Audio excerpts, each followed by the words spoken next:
another reaction tayo kay Sir Vince. Tingnan mo. Ano kaya ginagawa nila sa kwarto? Nagmamaritisan sila.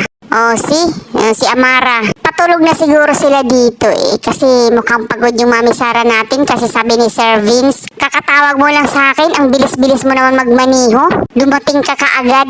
Naku sir, magaling talaga si Mami Sara magmaniho. Dati pa naman Chaperon kaya siya? Hindi mo lang alam? Ayan, ang daming gamit na pinagpipilian nila para kay Amara. Tsaka nakakalito din kasi sa sobrang ganda ng mga damit niya. Hindi mo alam kung ano unahin mo ipasuot dyan kasi talaga namang lahat elegance, di ba?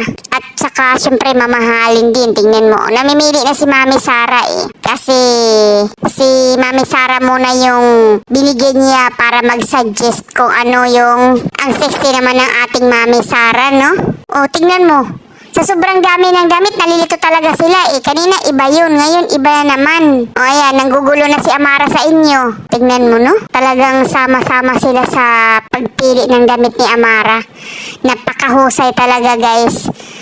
Yung tipong, siyempre, ini-steady nila. Tapos, siyempre, binubusisi nila para talagang ang kakalabasan nito ay napakaganda ni Amara.